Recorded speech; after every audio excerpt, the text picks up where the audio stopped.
Minister صاحب، آج ایک بہت بڑا ایونٹ تھا جس میں بڑے نوٹیبل ڈاکوؤں نے سرنڈر کیا۔ پھر میں نے اپنی لیڈرشپ سے یہی بات کی کہ پولیس کو فری ہینڈ دیں گے کہ بھئی آپ جا کر ان کے خلاف کارروائی کریں۔ اس میں غلام نبی میمن نے دیں گے آئی جی بڑا اہم کردار ادا کیا۔ گورنمنٹ نے سپورٹ کیا ان کو، افسران کو چینج کیا، رسک لیا ان افسروں پر اور انہوں نے پروو کیا۔ رینجرز کا بڑا کردار رہا ہے، ٹیکنالوجی کی مدد لی، وہ سائلنٹ سولجرز بھی انوالو ہیں۔ سندھ گورنمنٹ آگے چل کر کوئی اس طرح کا پروجیکٹ ذہن میں رکھتی ہے کہ ہر ڈسٹرکٹ میں ایک الگ سے فورس، چاہے وہ ایس ایس پی کے ہی انڈر ہو، ڈی آئی جی کے انڈر ہو، مگر ایک اینٹی ڈوکیٹ فورس بننی چاہیے جس کا اور کوئی کام نہ ہو ان کرمنلز کے ساتھ ہی لڑنا؟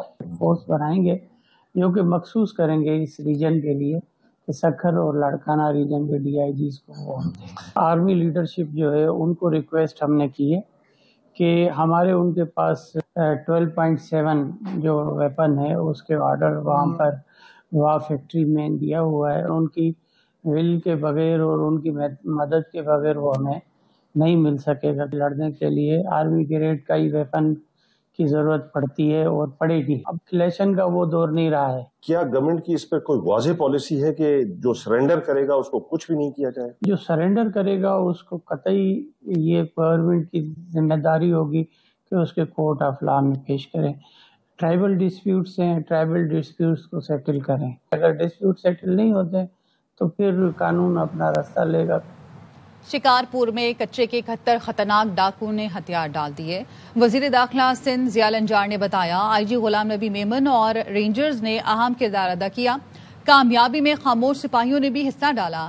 حکومت نے سپورٹ کیا، رسک لے کر افسروں کو تبدیل کیا۔ افسروں نے کر دکھایا۔ سکھر اور لاڑکانہ ریجن کے لیے الگ فورس بنا رہے ہیں۔ فوج سے درخواست کی ہے کہ آرمی گریڈ کے ہتھیار دیں۔ اب کلاشنکوف کا زمانہ نہیں، یہاں آرمی گریڈ ہتھیاروں کی ضرورت پڑتی ہے۔ سندھ حکومت کی پالیسی ہے کہ سرنڈر کرنے والوں کو عدالت میں پیش کیا جائے گا۔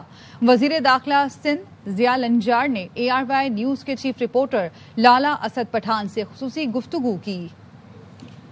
منسٹر صاحب، آج ایک بہت بڑا ایونٹ تھا جس میں بڑے نوٹیبل ڈاکوؤں نے سرنڈر کیا۔ پھر میں نے اپنی لیڈرشپ سے یہی بات کی کہ پولیس کو فری ہینڈ دیں گے کہ بھئی آپ جا کر ان کے خلاف کارروائی کریں۔ اس میں غلام نبی میمن نے دیں گے آئی جی بڑا اہم کردار ادا کیا۔ گورنمنٹ نے سپورٹ کیا ان کو، افسران کو چینج کیا، رسک لیا ان افسروں پر اور انہوں نے پروو کیا۔ رینجرز کا بڑا کردار رہا ہے، ٹیکنالوجی کی مدد لی، وہ سائلنٹ سولجرز بھی انوالو ہیں۔ سندھ گورنمنٹ آگے چل کر کوئی اس طرح کا پروجیکٹ ذہن میں رکھتی ہے کہ ہر ڈسٹرکٹ میں ایک الگ سے فورس، چاہے وہ ایس ایس پی کے ہی انڈر ہو، ڈی آئی جی کے انڈر ہو، مگر ایک اینٹی ڈوکیٹ فورس بننی چاہیے جس کا اور کوئی کام نہ ہو ان کرمنلز کے ساتھ ہی لڑنا؟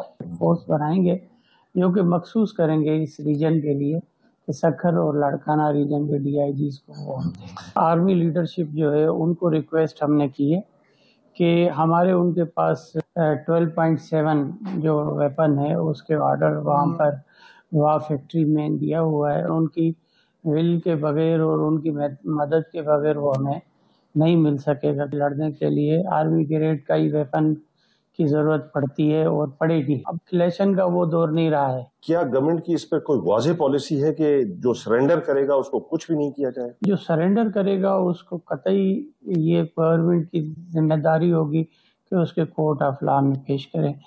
ٹرائبل ڈسپیوٹس ہیں، ٹرائبل ڈسپیوٹس کو سیٹل کریں۔ اگر ڈسپیوٹ سیٹل نہیں ہوتے تو پھر قانون اپنا راستہ لے گا۔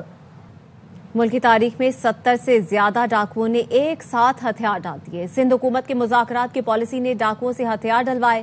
شکارپور میں خطرناک ملزموں نے ریاست کے سامنے سر تسلیم خم کر دیا۔ ہتھیار ڈالنے والوں میں سے 9 ڈاکوؤں کے سر پر لاکھوں کا انعام تھا۔